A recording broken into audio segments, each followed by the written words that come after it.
Dinas Kesehatan Kota Ambon bentuk 45 posko kesehatan pengungsi gempa.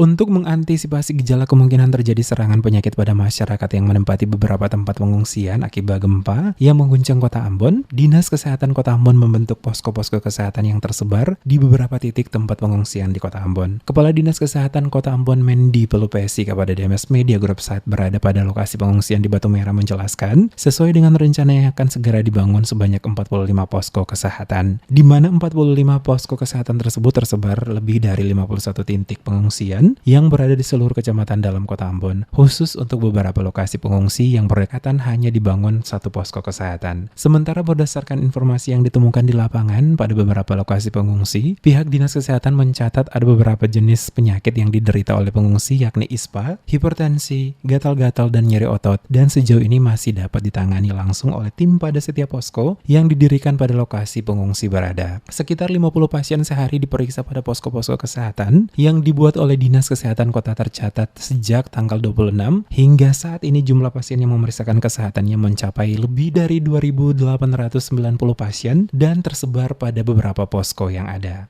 Ketong punya posko itu ada 45 di 51 tempat pengungsian. Artinya ada posko-posko pengungsian terdekat itu digabung jadi satu posko.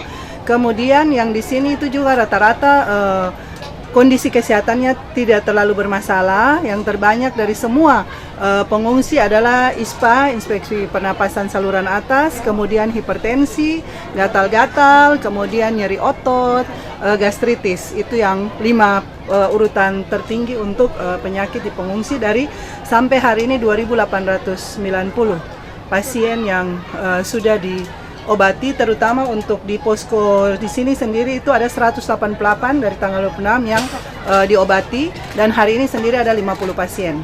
Lebih lanjut, Wendy menjelaskan di beberapa tempat pengungsian terdapat beberapa pasien pengungsi yang tidak bisa diobati pada posko-posko pengungsian dan telah dirujuk ke rumah sakit terdekat untuk selanjutnya pasien mendapatkan penanganan kesehatan lebih lanjut oleh tim medis yang ada di rumah sakit yang dirujuk.